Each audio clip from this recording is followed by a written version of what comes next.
लगे हुए थे, इसलिए राम कथा से उनका जो है संपर्क नहीं रहा। इस कारण से ऐसी भी त्रुटियां होती हैं, परंतु प्रभुपाद ने जो बातें बताईं राम कथा के संबंध में, बड़ी उपयोगी बातें हैं उनकी।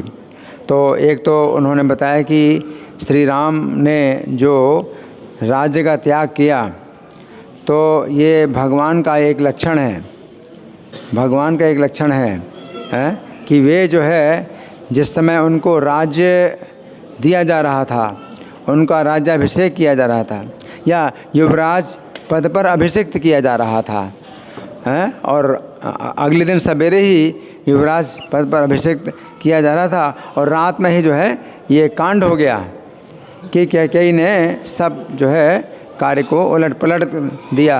इतनी बड़ी तैयारियां हो रही थीं और पूरी प्रजा हर्ष मना रही थी कि श्री राम को युवराज का पद प्राप्त होगा। और महाराज दशरथ भी और वशिष्ठ मुनि और कितने ब्राह्मण सब मंत्र वाले और कितने यज्ञ की तैयारियां हो रही हैं, सामग्री का जो है सब संचय हो रहा है, कितना जो है तैयारियां हो रही हैं, बड़ी बड़ी तैयारियां हो रही हैं। और जैसे ही श्री राम को जो है आदेश मिला महाराज दशरथ की ओर से, हालांकि दशरथ महाराज भी जो है बोल नहीं सकते थे, उनको लज्जा के कारण और दुख के कारण वे बोल भी नहीं पा रहे थे, परंतु श्री राम समझ गए थे कि महाराज दशरथ का जो प्रेम है उसके कारण वे श्री राम को नहीं बोल सकते कि वन में जाएं, परंतु जो अपने पिता के सत्य की रक्षा करने के लिए श्री राम जो है वनवास स्वीकार करते हैं। तो ये जो है भगवान का एक लक्षण है। तो भगवान के जो है 6 जो विशेष लक्षण हैं, ऐश्वर्य से समग्र से, वीर्य से यश शास्त्रिया, ज्ञान वैराग्य से शरणा भगति ऋणा, कि संपूर्ण धन और संपूर्ण बल, संपूर्ण ज्ञान, संपूर्ण वैराग्य, संपूर्ण यश और संपूर्ण सौंदर्य ये भगवान के पास है।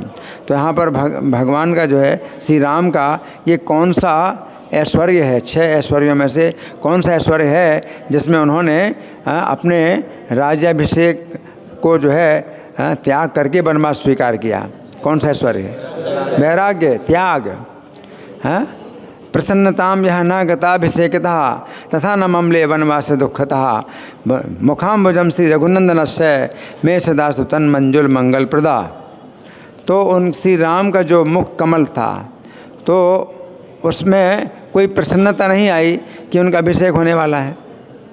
श्री राम को इस बात की प्रसन्नता भी नहीं हो रही थी कि उनका युवराज के पद पर अभिषेक होने वाला है।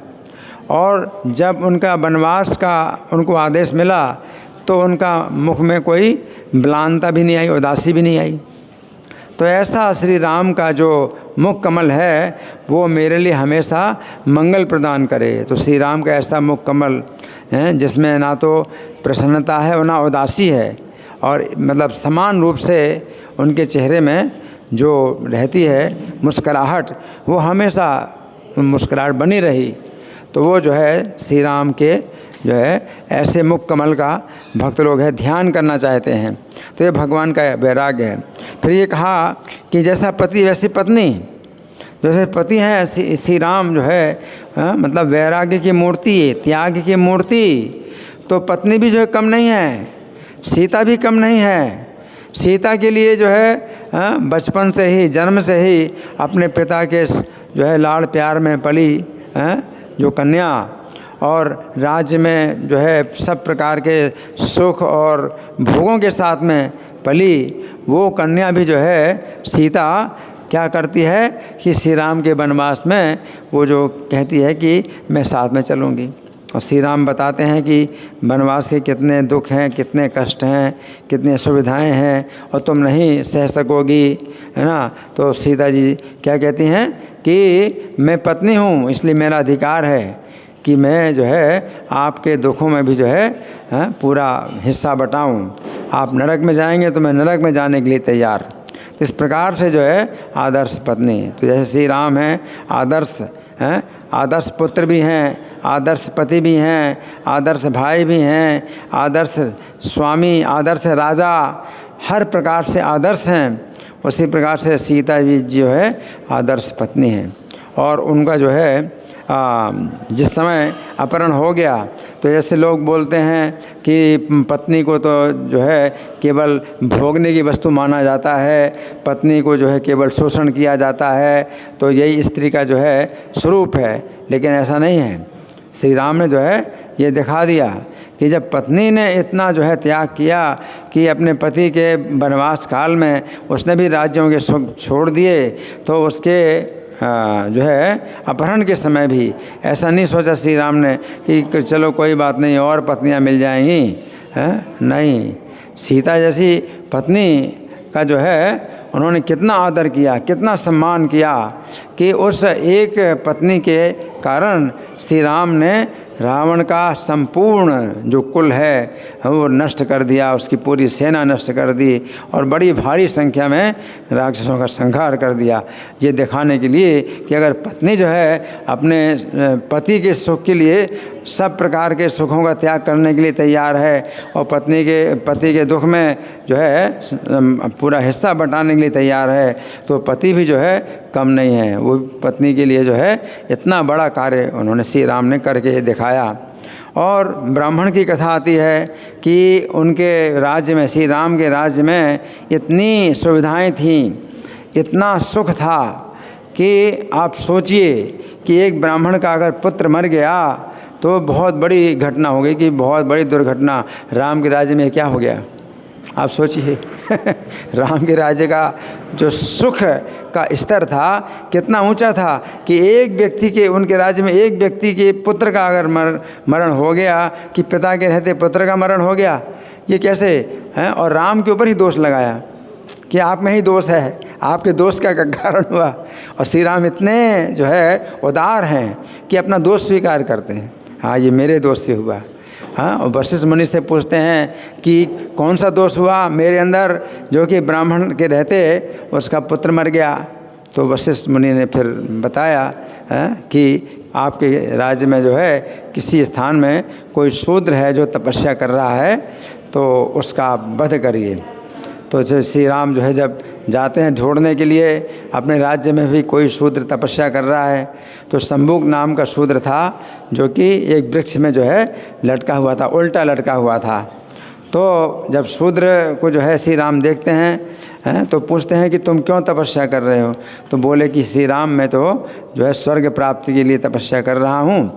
तो श्री राम जो है फिर कहते हैं कि तुम अगर शूद्र हो तो तुम्हें शूद्र के कर्म करते हुए ही तुम्हारी सब इच्छाएं पूरी होंगी, स्वर्ग की प्राप्ति या मुक्ति की प्राप्ति, तुम्हें तपस्या नहीं करनी चाहिए।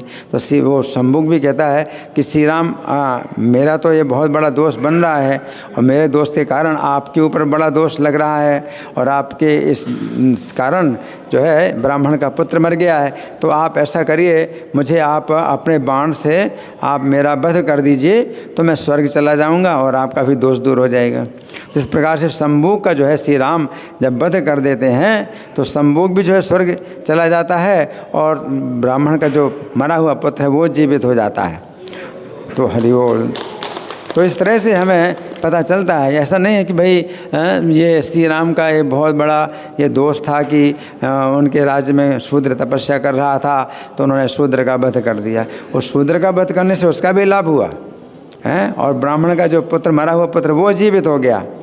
तो चूंकि त्रेता युग था तो त्रेता युग में शूद्रों को ब्राह्मण का कर्म करने का अधिकार नहीं था।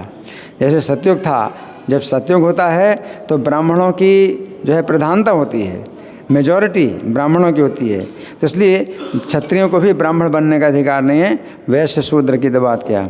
परंतु जब त्रेता युग में क्षत्रियों की मेजॉरिटी होती है, क्षत्रियों की मेजॉरिटी होती है तो क्षत्रिय ब्राह्मण बन सकते हैं, क्योंकि संतुलन के लिए क्षत्रिय ब्राह्मण बन सकते हैं लेकिन वैश्य और शूद्र ब्राह्मण नहीं बन सकते। द्वापर युग में वैश्यों की प्रधानता होती है तो क्षत्रियों को वैश्यों को दोनों को ब्राह्मण बनने की अनुमति होती है, शूद्रों को ब्राह्मण बनने की अनुमति नहीं होती। परंतु कलयुग में शूद्रों की प्रधानता है, शूद्रों की मेजॉरिटी है। इसलिए कलयुग में जो क्षत्रिय है या वैश्य है या शूद्र है सबको जो है ब्राह्मण बनने की अनुमति होती है। तो ये कलयुग है ना। परंतु त्रेता युग में ऐसा था तो इस तरह से श्री राम ने जो है मतलब कोई भी कार्य किया तो बहुत सोच समझ करके कार्य किया। हो गया। धन्यवाद। श्री राम कथा महामहोत्सव।